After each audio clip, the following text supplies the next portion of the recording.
नमस्कार, मैं हूं राम विश्वकर्मा। आप देख रहे हैं नवभारत टाइम्स। देश के लाखों केंद्रीय सरकारी कर्मचारियों को मोदी कैबिनेट ने बड़ी खुशखबरी दी है। केंद्रीय कैबिनेट ने 8वें वेतन आयोग के गठन को अपनी मंजूरी दे दी है।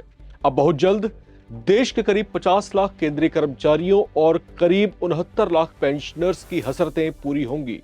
वेतन और पेंशन में अच्छी बढ़ोतरी होने की संभावना है। इसके लिए 3 सदस्यीय पैनल का गठन किया गया है, जिसकी अध्यक्षा सुप्रीम कोर्ट की पूर्व जस्टिस रंजना प्रकाश देसाई होंगी।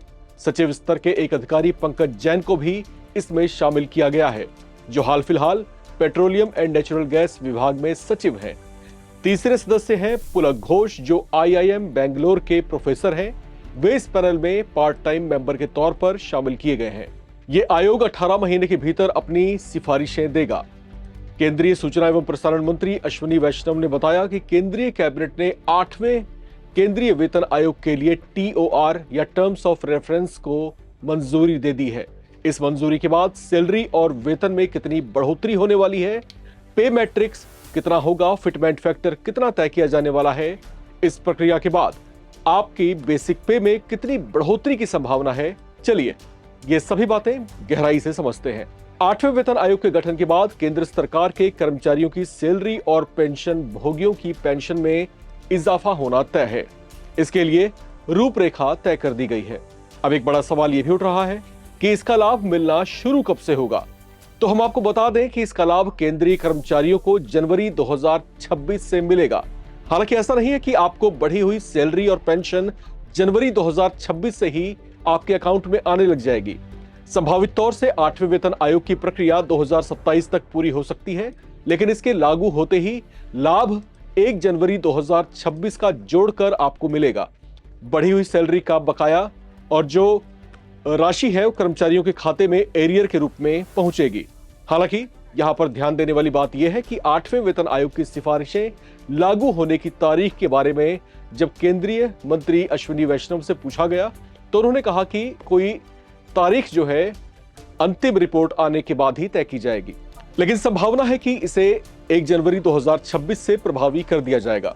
चलिए अब इन ग्राफिक्स के जरिए जानते हैं कि केंद्र सरकार के अलग अलग लेवल्स के कर्मचारियों की बेसिक सैलरी में संभावित तौर से कितनी बढ़ोतरी हो सकती है।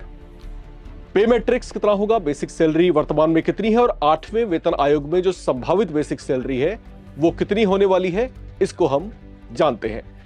लेवल 1 के जो कर्मचारी हैं उनकी वर्तमान में बेसिक सैलरी है 18,000 रुपए, जो 8वें वेतन आयोग में बढ़कर के 35,280 रुपए तक हो सकती है। लेवल 10 के कर्मचारियों की जो वर्तमान में बेसिक सैलरी है वो है 56,100 रुपए, जो 8वें वेतन आयोग में संभावित तौर से बढ़कर के 1,09,956 रुपए हो जाएगी। इसी तरह से जो लेवल 11 के कर्मचारी हैं वर्तमान में इन्हें 67,700 रुपए मिलते हैं। 8वें वेतन आयोग में संभावित तौर से 1,32,692 रुपए इन्हें मिलने लगेंगे।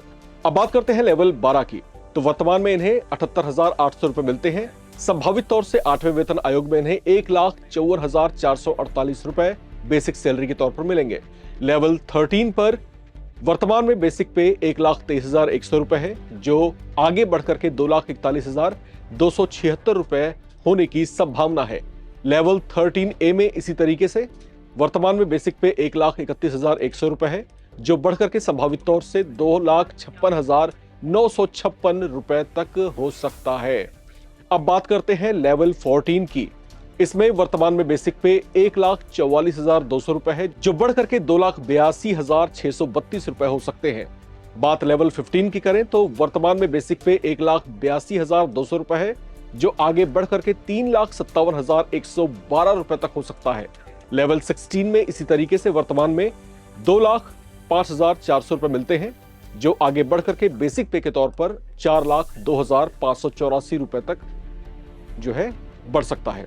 लेवल 17 में वर्तमान बेसिक पे 2,25,000 है, जो बढ़कर के 4,41,000 तक हो सकता है। लेवल 18 की बात करें तो वर्तमान बेसिक पे 2,50,000 है, जो बढ़कर के 4,90,000 होने की संभावना है। अब बात करते हैं लेवल 2 की। इसमें 19,900 बेसिक पे है, बढ़कर के 39,004 रुपए होने की संभावना है। अब बात करते हैं जो और लोअर डिवीजन के जो कर्मचारी हैं उन्हें कितना मिल सकता है, वो भी लेवल 3 में आते हैं।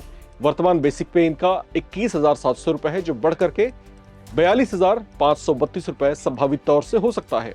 लेवल 4 पर 25,500 रुपए, जो बढ़ करके 49,980 होने की संभावना है। वहीं लेवल 5 पर वर्तमान में 29,200 बेसिक पे है, बढ़ करके 57,232 रुपए ये हो सकता है। बात अब करें लेवल 6 की, तो वर्तमान में बेसिक पे 35,400 रुपए है, जो बढ़ करके आगे 69,384 रुपए हो सकता है। लेवल 7 पर इसी तरीके से वर्तमान बेसिक पे 44,900 रुपए है, जो बढ़ करके 88,004 रुपए होने की संभावना है। लेवल 8 की बात करें तो 47,600 रुपए वर्तमान बेसिक पे है, जो बढ़ करके 93,296 रुपए तक हो सकता है। आगे बात करें लेवल 9 की, तो वर्तमान बेसिक पे इन्हें 53,100 रुपए के रूप में मिल रहे हैं, जो तकरीबन डबल होकर के 1,04,076 रुपए तक मिल सकते हैं। तो ये जो पे मैट्रिक्स है, ये देख करके आपके चेहरे पर मुस्कान जरूर आई होगी। अलग अलग लेवल्स के ये संभावित पे मैट्रिक्स कर्मचारियों को खुश कर सकते हैं। बात अब फिटमेंट फैक्टर की, क्योंकि सबसे ज्यादा चर्चा इसी की है, क्योंकि फिटमेंट फैक्टर पर ही निर्भर करता है कि वेतन में संशोधन कितना होगा। फिटमेंट फैक्टर एक संख्या है जिसका इस्तेमाल कर्मचारी के मूल वेतन की गणना के लिए किया जाता है। इसे हम थोड़ा सा ग्राफिक्स के जरिए समझने की कोशिश करते हैं। जो 7वां वेतन आयोग था, उसमें फिटमेंट फैक्टर 2.57 था। इससे न्यूनतम वेतन 7,000 रुपए से बढ़कर के 18,000 रुपए तक हो गए थे। विशेषज्ञों का मानना है कि 8वां वेतन आयोग फिटमेंट फैक्टर को 2.5 से 2.86 के बीच रख सकता है। इससे कर्मचारियों के वेतन में 40,000 से 45,000 रुपए तक की बढ़ोतरी होने की संभावना है। अब अगर फिटमेंट फैक्टर 2.86 होता है तो केंद्रीय कर्मचारियों की बल्ले बल्ले होना तय है, क्योंकि न्यूनतम मूल वेतन जो है 51,000 रुपए से इसमें ज्यादा हो सकता है। अगर ऐसा हुआ तो केंद्रीय कर्मचारियों की तो एक तरीके से लॉटरी ही खुल जाएगी। सैलरी में बढ़ोतरी को लेकर के कर्मचारियों में उत्सुकता बनी है, जो कि जाहिर है।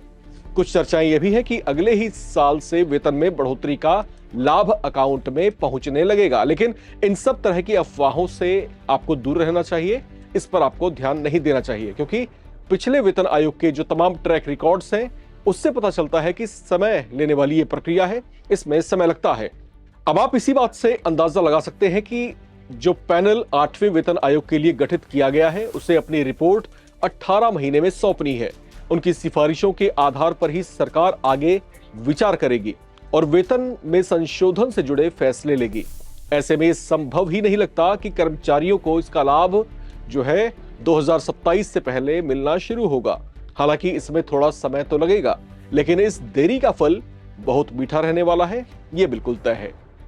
फिलहाल इस रिपोर्ट में इतना ही। बाकी अपडेट्स के लिए आप बने रहें, देखते रहें नवभारत टाइम्स।